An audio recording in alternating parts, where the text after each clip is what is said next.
ওয়ালাইকুম সবাইকে, আশা করি সবাই ভালো আছেন। আলহামদুলিল্লাহ আমি ভালো আছি। তো এই তো আজকে আমি কি রান্না করব ওটা আপনাদের দেখিয়ে দেবো। তো এখানে হচ্ছে প্রথমে দেখাই দিচ্ছি, মাংস ছিল আর মুরগির চামড়া ছিল। তো আর চামড়া আর মাংস দিয়ে একটা রান্না করব। তো জানি না কার কাছে কেমন লাগবে। যারা যারা খেয়েছেন, যারা যারা দেখেছেন অবশ্যই কমেন্টে জানাবেন আর পুরো ভিডিওটার সঙ্গেই থাকবেন। তো এখানে কি কি মশলা দিলাম সবই তো দেখিয়ে দিলাম আপনাদেরকে। তারপরে এই বাটিতে একটু পানি দিয়ে এখন ধুয়ে দিচ্ছি। তো দেওয়ার পরে এখন আমি চুলায় বসিয়ে দিলাম। তো এখন জাল হবে কিছুক্ষণ। এদিকে আরেকটু মশলা নিয়েছি, এগুলো হচ্ছে বেটে দিয়ে দেব। তো এটা হচ্ছে নাম রাঁধুনি মশলা বলে, আর জিরা আর 2টা দারচিনি আর ছোট এলাচ ছিল।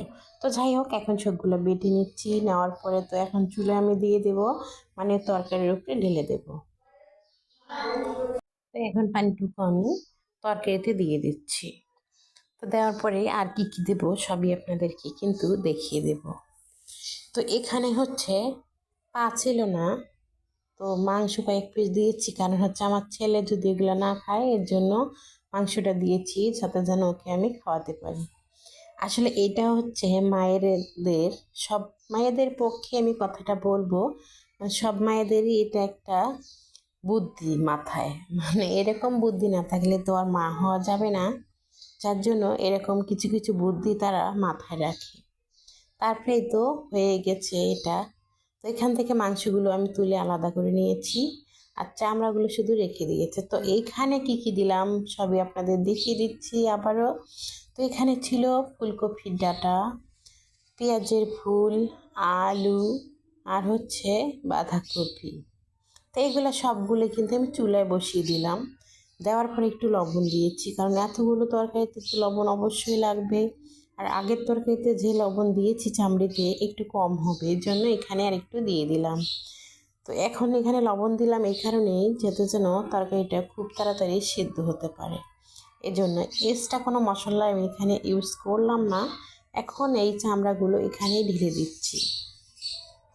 তো সব চামড়াগুলো ঢেলে দেওয়ার পরে একটা আবার নেড়ে দিচ্ছি, যাতে যেন উলট পালট হলে, তলপুর হলে মশলাটা সবগুলোর সঙ্গে মিশে গেলে খুব তাড়াতাড়ি হয়ে যাবে। আর এগুলো সবই তো সবজি ছিল, যার কারণে পানি দেওয়ার প্রয়োজন হয়নি, পানি নিজে থেকেই চলে আসছে। তারপরে এখানে ঝালটা দিলাম, সেটা হচ্ছে কয়েকটা কাঁচামরিচ ফালি করে দিয়ে দিচ্ছি। তারপরে আবারও কিছুক্ষণ নেড়ে নেব, উল্টায় নেব, মানে এটার সঙ্গে মিক্স করব।